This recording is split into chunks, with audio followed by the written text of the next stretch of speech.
দেখুন, ব্যাপারটা হচ্ছে এই যে মমতা ব্যানার্জি মহাশয়া পশ্চিমবাংলার মুখ্যমন্ত্রী হিসাবে ফুরফুরা শিল্পে তিনি এসেছিলেন। এই আশাটাকে নিয়েও দেখছি এক শ্রেণীর মানুষ সাম্প্রদায়িক তাস খেলার চেষ্টা করছে। কেন মমতা ব্যানার্জি ফুরফুরা শরীফে আসবে, এই নিয়ে অনেক বিতর্ক। আমি একজন বিরোধী দলের বিধায়ক হয়ে বলছি, 100 বার প্রয়োজনে মমতা ব্যানার্জি 100 বার ফুরফুরা শরীফে আসবে, 100 বার তারকেশ্বরে যাবে, 100 বার দক্ষিণেশ্বরে যাবে, 100 বার তারাপীঠে যাবে। তিনি রাজ্যের অভিভাবিকা, তার যেখানে মনে হবে, যেখানে প্রয়োজন মনে হবে মানুষের উন্নয়নের স্বার্থে তিনি সেখানে যেতে পারেন। তাদের সমস্যা নেই। 1 বছর বাকি, কম করে 1 বছর বাকি ভোট হতে। আমার সময়টাই তো নষ্ট করা হয়েছে। ভাঙড় পঞ্চায়েত সমিতি 1, ভাঙড় পঞ্চায়েত সমিতি 2 কে যখনই বলা হয়েছে এই কাজ হবে সেই কাজ হবে, বারবার আমাকে ঘুরিয়েছে। ওদের চক্র করে আমি শুধু চক্কর কেটেছি। অল্প গুটি কয়েক কাজ করে দিয়েছে, কিন্তু কাজেরও গুণগত মান ঠিকঠাক ছিল না। সেই জন্য আমি ডিসেম্বর মাসে 2024-এর ডিসেম্বর মাসে আবার আমি লেটার করি ডিপার্টমেন্টে। তার আগে বিভিন্ন আধিকারিকের কাছে গিয়ে কিন্তু আমি ভার্বালি এবং অফিসিয়ালি আমার চিঠি সব রিসিভ করানো আছে, আমি জমা দিয়েছিলাম, কোনো কাজ হয়নি। আমি বিইউপির অর্থাৎ লোকাল যে ফান্ড বিধায়কের ওর গাইডলাইন অনুযায়ী আমি বাস্তবায়ন বা রূপায়ণকারী সংস্থাকে আমি চেঞ্জ করে জমা দিই। আবার 2 মাস 2.5 মাস আমার নষ্ট করে। হঠাৎ দেখি মার্চের সম্ভবত 4 তারিখে আমার সাথে কোনো আলোচনা না করেই ডিস্ট্রিক্ট থেকে একটা অর্ডার ইস্যু আছে, যেখানে এডিএম ডেভেলপমেন্টের সই আছে। তিনি একটা অর্ডার ইস্যু করেছেন, যেখানে ওই কাজগুলো পুনরায় আবার সেই পুরাতন ভাঙড় পঞ্চায়েত সমিতি 1, ভাঙড় পঞ্চায়েত সমিতি 2 কে দিয়েছে। যেই ওই ভাঙড় পঞ্চায়েত সমিতি 1, ভাঙড় পঞ্চায়েত সমিতি 2 আমার কাজগুলোকে ডিলে করিয়েছে, আমার টাইম কিল করেছে, তাকিয়ে দিয়েছে। এটা দেখার পরেই, কারণ আপনারা জানেন ফুরফুরা শিল্পের ঐতিহাসিক 21, 22, 23-এ ফাল্গুন সারে সব ছিল ওই মার্চ মাসের ওই সময়টাই। হওয়ার পরেই সোমবারে আমি বিধানসভায় গিয়ে 0 আওয়ারে এই বিষয়টা উত্থাপন করি। ওখানে মাননীয় যিনি পরিষদীয় মন্ত্রী ছিলেন, সাথে সাথে আপনার অর্থমন্ত্রী চন্দ্রিমা ভট্টাচার্য ম্যামও ছিলেন। আমি ওখানে প্রস্তাব রেখেছিলাম, আমার সমস্যার কথা তুলে ধরে আমি জিজ্ঞাসা করেছিলাম যে এই মুহূর্তে আমার করণীয় কি, আমি আমার ভাঙড় বিধানসভার ভোটারদেরকে কি বলবো, কি করণীয় কি, আমি কি করব, তাদেরকে কি বলবো, কারণ মধ্যখানে এতটাই নষ্ট হয়েছে। কিন্তু দুর্ভাগ্যের বিষয়, না অর্থমন্ত্রী আমার কথার কোনো প্রতি উত্তর দিয়েছেন, বা পরিষদীয় মন্ত্রী শোভন বাবু কোনো প্রতি উত্তর দিয়েছেন। সেটা যখন প্রতি উত্তর আমি পাইনি, বাইরে যখন প্রেস মিট করছিলাম, আমাকেই সাংবাদিকদের মধ্য থেকে প্রসঙ্গক্রমে বলতে আমি বলেছিলাম যে এর পরের স্টেপ আমি মুখ্যমন্ত্রীকে জানাবো। তারপর আমি ছুটে গিয়েছি মুখ্যমন্ত্রীর কাছে, তাকে জানিয়েছি। জানানোর পরে 1 সপ্তাহ হচ্ছে, আজকে আমার লোক এতেও গিয়েছে, ডিস্ট্রিক্টেও গিয়েছে কাগজপত্র জমা দিতে। আজকে রাত্রে নাহলে কালকে সকালে আমি খবর পাবো যে মুখ্যমন্ত্রীকে জানানোর কতটা ইফেক্ট হয়েছে। আমার কাজ বিইউপির অর্থাৎ লোকাল এমএলএ ফান্ডের যে ডেভেলপমেন্টের যে গাইডলাইন আছে তার মধ্যে থেকে হচ্ছে কি হচ্ছে। ব্যাপারটা হচ্ছে এই যে মমতা ব্যানার্জি মহাশয়া পশ্চিমবাংলার মুখ্যমন্ত্রী হিসাবে ফুরফুরা শিল্পে তিনি এসেছিলেন। এই আশাটাকে নিয়েও দেখছি এক শ্রেণীর মানুষ সাম্প্রদায়িক তাস খেলার চেষ্টা করছে। কেন মমতা ব্যানার্জি ফুরফুরা শরীফে আসবে, এই নিয়ে অনেক বিতর্ক। আমি একজন বিরোধী দলের বিধায়ক হয়ে বলছি, 100 বার প্রয়োজনে মমতা ব্যানার্জি 100 বার ফুরফুরা শরীফে আসবে, 100 বার তারকেশ্বরে যাবে, 100 বার দক্ষিণেশ্বরে যাবে, 100 বার তারাপীঠে যাবে। তিনি রাজ্যের অভিভাবিকা, তার যেখানে মনে হবে, যেখানে প্রয়োজন মনে হবে মানুষের উন্নয়নের স্বার্থে তিনি সেখানে যেতে পারেন। তাদের সমস্যা নিয়ে তিনি কথা বলতে পারেন। কিন্তু এটাকে নিয়ে যেভাবে সাম্প্রদায়িক রাজনীতি হচ্ছে, এটাকে বন্ধ হওয়া দরকার। কোনোদিনের জন্য কেউ কি প্রশ্ন তুলে কেন মুখ্যমন্ত্রী রথের গিয়ে দড়ি টানলো? কোনোদিন কেউ প্রশ্ন তুলেনি। প্রশ্ন তোলাটা অনুচিত বলে মনে করি।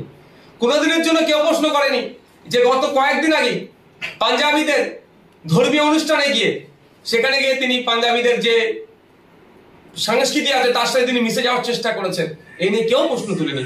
কেন ফুরফুরা শরীফে আসলে কেন আসলো, এই বলে যারা দেখে দেওয়ার চেষ্টা করছে, আমি তাদের কথার সাথে আমি সহমত হতে পারছি না। এবার প্রশ্ন হচ্ছে, কার সাথে কে দেখা করতে গিয়েছে? রাজ্যের মুখ্যমন্ত্রীর সাথে পিসিআর পিরজাদারা গিয়েছেন। কারা গিয়েছেন যারা আমন্ত্রিত তারা গিয়েছে। এটা ভাববেন না যে মুখ্যমন্ত্রীর আমন্ত্রণে গিয়েছিল মানে সব তৃণমূল হয়ে গেল। আমি বিতর্ক করব, এটা আমি বিশ্বাস করতে পারি না।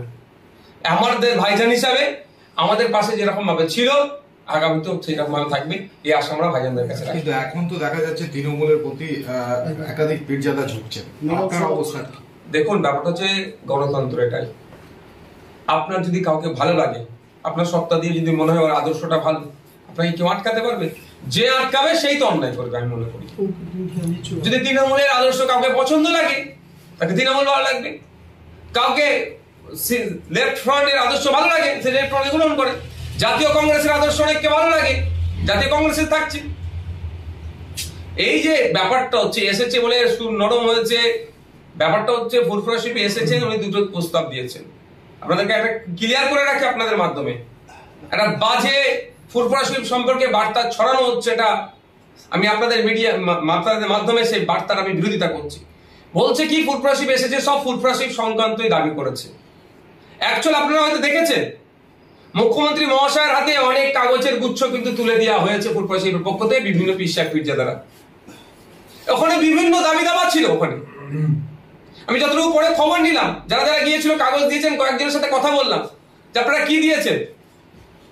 শিক্ষা, স্বাস্থ্য, কর্মসংস্থান সহ মৌলিক অধিকার, সর্বোপরি বাংলায় যেভাবে বাংলার আকাশে কালো মেঘ আসছে, সাম্প্রদায়িক মেঘ ছড়ানোর চেষ্টা মানে ছেড়ে যাওয়ার চেষ্টা করছে, এটা থেকে পরিত্রাণ পাওয়ার জন্য মুখ্যমন্ত্রীকে বলিষ্ঠ পদক্ষেপ গ্রহণ করতে হবে, সে বার্তা ফুরফুরা শিল্প থেকে লিখিত আকারে দেওয়া হয়েছে। এবার হচ্ছে এই শুধু ফুরফুরা শিল্পের বিষয়টা মুখে কেন হয়েছে, আমি যতটুকু উপলব্ধি করতে পেরেছি, আমিও বিধানসভায় বক্তব্য দিই, সামনে যখন দেখি পাশে যখন দেখি লিডার অফ অপোজিশন আছে বা সামনে মুখ্যমন্ত্রী আছে, বক্তব্যতে কোনো না কোনো ভাবেই যখন লিডার অফ অপোজিশনের নাম চলে আসে, মুখ্যমন্ত্রীর ওকেও অ্যাড্রেস হয়ে যায়। ফুরফুরা শিল্পী এসেছে, ফুরফুরা শিল্পের বিষয়ে দাবিটাই সবার কম বেশি মুখ দিয়ে বেরিয়েছে। দেখবেন ফুরফুরা শিল্পের দাদা হুজুর পীর রহমতুল্লাহ নামে একটা ইউনিভার্সিটির দাবি একাধিক পীরজাদারা করেছে। দাবি কিন্তু একটাই, একাধিক পীরজাদারা করেছে। ব্যাপারটা হচ্ছে যেখানে এসেছিস তার মহত্বটাকে আগে বলার চেষ্টা হয়েছে।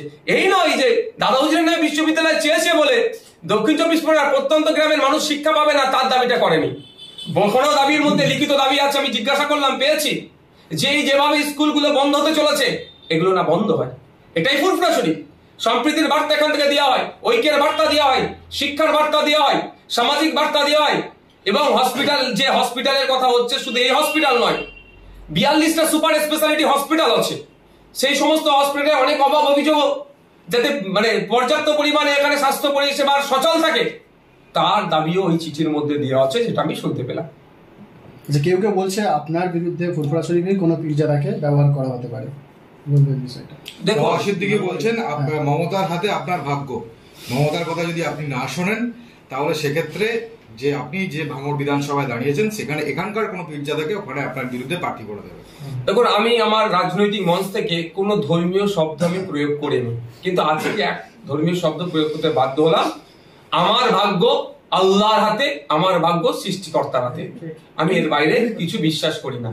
তৃণমূল কংগ্রেস কি এবার হচ্ছে চাচাজান, যদি আমার চাচাজান উনি যদি মনে করেন যে কেউ কাউকে আমার বিরুদ্ধে দাঁড় করাবেন, তার নামটা পাবলিক ডোমেইনে দিয়ে দিক না উনি।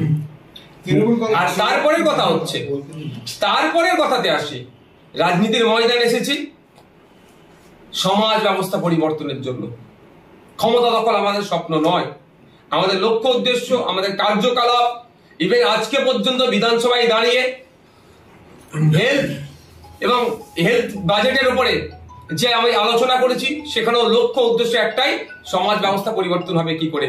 যেটা রাজ্যের পক্ষ থেকে ভালো কিছু ব্যবস্থা নিয়েছে সেটাকে আমি স্বাগত জানিয়েছি, আরো ভালোভাবে কি করে করা যায় তা নিয়েও তাদেরকে সাজেস্ট করেছি। সুতরাং কে হারলো, কে আমাকে হারাবে, আমি কাকে হারিয়ে দেব, সময় কথা বলবে। মানুষ যাকে চাইবে সে জিতবে, মানুষই গণতন্ত্রের শেষ কথা।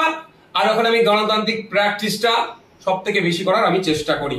সুতরাং এইসব বলে নওশাদ সিদ্দিকীকে বিদ্রোহীও করে তুলতে পারবে না, এই সমস্ত বলে নওশাদ সিদ্দিকীকে ভয় খাইয়ে ঘরেও ঢুকিয়ে দিতে পারবে না। নওশাদ সিদ্দিকী আইএসএফ এর দেখানো যে আইডিওলজি আছে সেটাকে সামনে রেখে সংযুক্ত মোর্চার বিধায়ক হিসাবে যে লড়াইটা দিচ্ছি, 2026 সালের আমার এমএলএ পিরিয়ড পর্যন্ত একইভাবে দিয়ে যাব। কারো কাছে, আই রিপিট, কারো কাছে ইন্ডিয়ান সেকুলার ফ্রন্টের টিকি বাঁধতে দেব না, নওশাদ সিদ্দিকীর টিকি বাঁধবে না। কারো যদি কাছে টিকি বাঁধে তাই ওই দুরবস্থা হবে, বিধানসভার মধ্যে দাঁড়িয়ে ওয়াকাফের জন্য কথা বলার সুযোগ থাকবে না। বিধানসভার মধ্যে দাঁড়িয়ে ফেক এসটিএসসি সার্টিফিকেটের কেন এত ইস্যু হচ্ছে এই সওয়াল করবে না।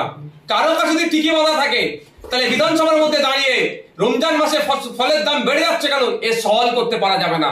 কারো কাছে যদি টিকি বাঁধা থাকে তাহলে বিধানসভার মধ্যে দাঁড়িয়ে ভাঙড়ে সরকারি মহিলা কলেজ নির্মাণ করতে হবে, ওখানকার মানুষদেরকে উচ্চশিক্ষায় শিক্ষিত করতে, ওখানে মহিলাদেরকে বিশেষ করে উচ্চশিক্ষায় শিক্ষিত করার জন্য এগিয়ে দিয়ে যেতে হবে, এই ডিমান্ড করতে পারা যাবে না।